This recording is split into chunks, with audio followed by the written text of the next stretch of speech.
మనతో పాటు జాయిన్ అయ్యారు ప్రముఖ రాజకీయ విశ్లేషకులు తురగా శ్రీరామ్ గారు, టీడీపీ నుంచి జనరల్ సెక్రటరీ నజీర్ గారు, బీజేపీ నుంచి నాగోత్ రమేష్ నాయుడు గారు. అందరికీ స్వాగతం అండి. తురగా శ్రీరామ్ గారు, మీతో ప్రారంభిస్తాను. ఏంటి ఇదంతా ఎలా చూస్తారు? 3 రోజుల్లో కౌంటింగ్ ఉంది అని అంటే క్లైమాక్సే, నేను అన్నట్టు క్లైమాక్స్ ప్లెజెంట్గా ఉండబోతుందా, వైలెన్స్గా ఉండబోతుందా? వైలెంట్గా ఉండేలా చేద్దామని ప్రయత్నాలు జరుగుతున్నాయి, కానీ నాకు తెలిసి పెద్దగా వైలెంట్ ఉండే అవకాశం లేదు. ఎందుకంటే ఎప్పుడైతే ఎలక్షన్ కమిషన్ సీరియస్ అయిందో కోర్టు కూడా పెద్దగా పట్టించుకోలేదు అన్న వార్తలు వచ్చినాయి. సరే, ఇవాళ డెసిషన్ ఏం తీసుకుంటారు అది వేరే విషయం, కానీ ఫైనల్గా ప్రజాస్వామ్యంలో అంతిమంగా ఓటర్ అనేవాడు టాప్ అందరికన్నా కూడా. సో ఓటర్ ప్రయోజనం అనేది అన్నిటికన్నా టాప్ మోస్ట్ ప్రయారిటీ. సో అట్లాంటప్పుడు కోర్టు అయినా ఎలక్షన్ కమిషన్ అయినా ఓటర్కి ప్రాధాన్యత ఇస్తుంది తప్ప మిగతా వాటన్నిటికీ కూడా అడ్జస్ట్మెంట్స్ చేస్తారు. ఎందుకంటే తప్పు ఎక్కడ జరిగింది, ఎలక్షన్ కమిషన్ ద్వారా వచ్చిన అధికారులు ఎవరైతే ఉన్నారో వాళ్ళు చేసిన ఇబ్బంది వల్ల వచ్చింది. సో దాన్ని సరిదిద్దుకునే బాధ్యత ఎలక్షన్ కమిషన్ మీద ఉంది కాబట్టి ఎలక్షన్ కమిషన్ సరిదిద్దుకుంది. ఆ సరిదిద్దుకున్న దాన్ని మీరు ఎందుకు సరిదిద్దుకుంటున్నారు, మీరు తప్పు చేశారు, తప్పు చేసిందని ఎందుకు సరిదిద్దుకుంటున్నారు అని క్వశ్చన్ చేయడం ఏంటి? అసలు ఇది కదా ప్రజాస్వామ్యంలో అధికార పార్టీలైనా ప్రతిపక్ష పార్టీలైనా ఎవరైనా రాజకీయ పార్టీ అనేవాళ్ళు ప్రజాస్వామ్యబద్ధంగా ఎలక్షన్ నడవాలి అనేది ఎవరైనా ఫైనల్గా ఆలోచించాల్సిన. మీరు ఎలక్షన్ కమిషను ప్రజాస్వామ్యబద్ధంగా ఎందుకు వ్యవహరిస్తున్నారు, మీరు చేసిన తప్పుని ఎందుకు సరిదిద్దుకుంటున్నారంటారంటే, ఎవరన్నా తప్పు చేస్తే మీరు ఎందుకు తప్పు చేశారని అడగాలి, మీరు ఎందుకు తప్పు సరిదిద్దుకుంటున్నారని అడుగుతున్నారండి. ఇది కదా విచిత్రం. పైగా ఇప్పుడు ప్రజాస్వామ్యాన్ని అపహాస్యం పాలు చేద్దాం అనుకుంటున్నది ఎవరు? అధికార పార్టీ.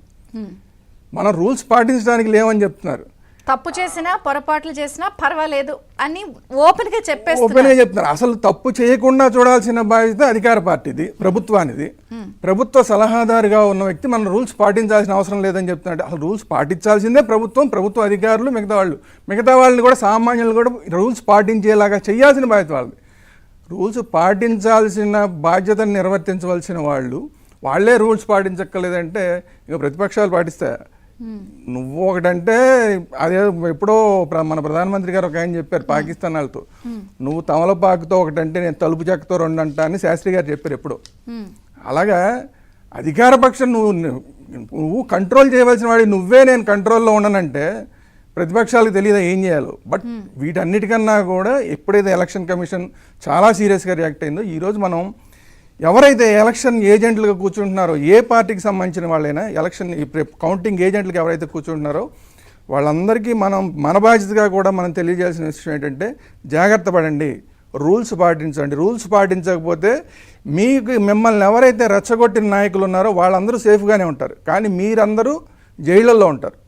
మిమ్మల్ని జైళ్ళలోంచి బయటికి తీసుకురావడానికి కూడా వాళ్ళకి స్థాయి సరిపోదు. 4వ తారీఖు తర్వాత ఇప్పుడున్న స్థాయిలేవి వాళ్ళకు ఉండవు.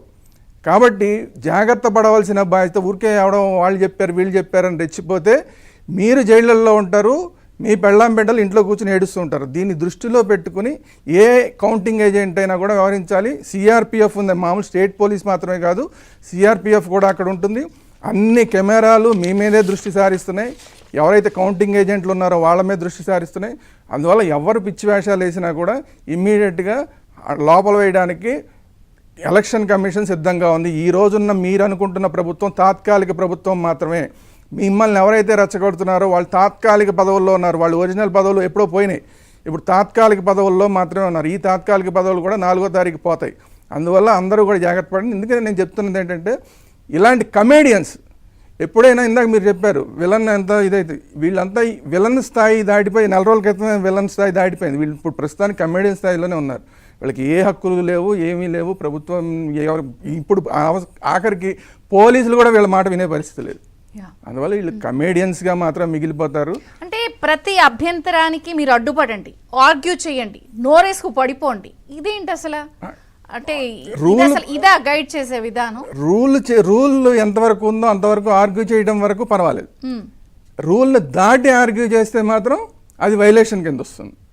సో అందువల్ల వీళ్ళు రూల్ లోపల ఉండి పని చేస్తారా, రూల్ దాటి పని చేస్తారా అనేది వాళ్ళ ఉద్దేశం ఏంటంటే, రూల్స్ గిల్స్ ఏం లేవు, మీరు ఆ రోజు గొడవ చేయండి.